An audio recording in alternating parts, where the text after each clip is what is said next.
सप्तम्यां श्रद्धानि कुर्वाण दुजास्तु पूजयन्तु च। क्या छठवीं के श्राद्ध की भी बहुत बड़ी महिमा का वर्णन किया और कहा जो छठवीं का जो श्राद्ध है, जो मनुष्य षष्ठी तिथि को श्राद्ध करने पर देवताओं की पूजा करता है, ये इन्हें इष्ट दर्शन तक ये पुण्य उन्हें पहुंचा देता है। छठवीं को विशेष रूप से देवताओं का वंदन पूजन करके ब्राह्मणों को जमाया जाता है। जो मनुष्य सदा सप्तमी को श्राद्ध करता है उसे श्रेष्ठ यज्ञ करने का फल प्राप्त होता है। ये सप्तमी की इतनी बड़ी महिमा कुर्ते यस सप्तम्याम श्राद्धानि सत्वं नरः। तो जो सप्तमी को ब्राह्मणों को भोजन करावेगा उसे श्रेष्ठ यज्ञ करने का फल प्राप्त हो जाएगा। अष्टमी को श्राद्ध करने से समृद्धि बढ़ती है, संपदा बढ़ती है, पैसे में कमी नहीं आती, उसमें वृद्धि होती है, धन बढ़ता रहता है, कमी नहीं आती, बरकत होती है। एक शब्द में हम कहते हैं घर की हर प्रकार से बरकत होती है। यह अष्टमी के श्राद्ध की बहुत बड़ी महिमा है। आप छोटा सा भी काम करने को जाते हैं वो छोटे ही बड़ा हो जाता है।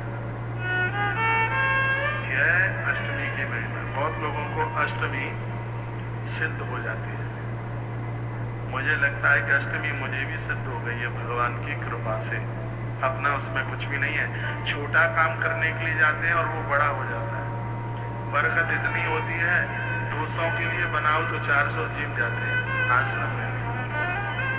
ये अष्टमी की इतनी बड़ी महिमा। मैं अष्टमी को बहुत मानता हूँ। मेरा तो जन्म ही अष्टमी को है। शीतला अष्टमी का जन्म है मेरा। मार्च में शीतला अष्टमी पड़ती है, होली के 8 दिन के बाद। मैं अपनी तिथि में बड़ी श्रद्धा रखता हूँ। शीतला माँ को, दुर्गा माई को, गुड़गामा वाली मैया को बड़ा याद करता हूँ। टाइम तो मिलता नहीं है वहाँ जाने के लिए।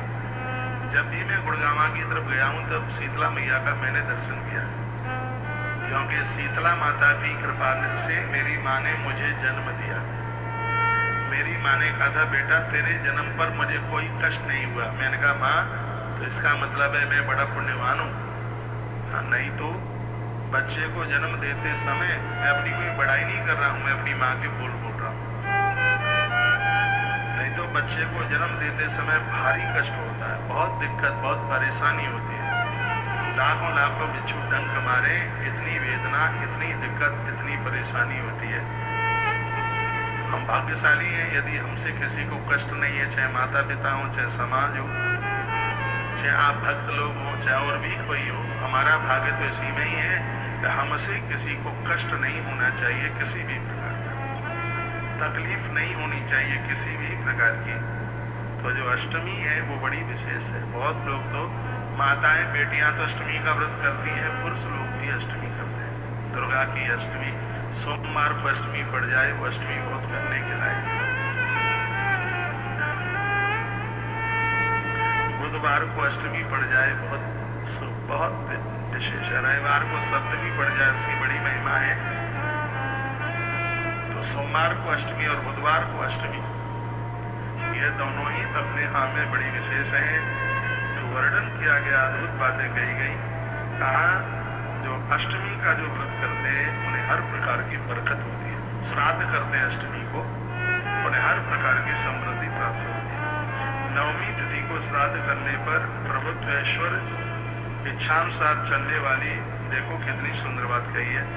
नवमी के दिन जो घरों में श्राद्ध होता है उस घर की स्त्रियां लड़ाई नहीं लड़ती, झगड़ा नहीं करती, कभी पति से युद्ध नहीं करती। पुरुष लोग यदि हमें सुन पा रहे हो और तुम्हारी घरवालियां लड़ाई करती हैं, झगड़ा करती हैं, तो नवमी का श्राद्ध ऐसा है जहाँ घर के झगड़े बंद होते हैं। 2-3 बातें तो मुझे याद में ही। पिता पहले गए हैं, माँ बाद में गई है, उसके लिए नवमी का श्राद्ध थी। कोई भी पढ़े, नारी वर्ग के लिए नवमी का श्राद्ध बहुत अद्भुत है। वायु पुराण में लिखा है कि घर की स्त्रियां जिनसे बन नहीं रही है, झगड़ा हो रहा है, पीयर में जाकर के बैठ गई है, वो भले ही ऐसा नहीं हुआ है, लाख बात की बात यह है कि नवमी का श्राद्ध करने से घर की नारी रूठ कर घर छोड़ करके नहीं जाती। ये बहुत बड़ी महिमा है नवमी के श्राद्ध। आपके घर में भी बहुओं का रुतबा ज्यादा है, मानती नहीं है, झगड़ा करती है, कलह करती है, लड़ाई करती है। तो तुम्हारा बेटा तो बहू के सामने भीगी बिलैया की तरह, बिल्ली की तरह बैठा रहता है। तो भगवान की कृपा से ये सब चीजें जो लिखी हैं कहीं ना कहीं से गुणग्राही है, ये लाभकारी है। तो उसमें ऐसा खर्चा भी क्या होता है, एक ब्राह्मण को ही तो जमाना है। तो नवमी के श्राद्ध की, नवमी के श्राद्ध की बहुत बड़ी महिमा है, इसमें यह वर्णन किया गया। नवम्यम श्राद्धम नवम्याम कुर्बाणे ऐश्वर्यम कांचिताश्रियम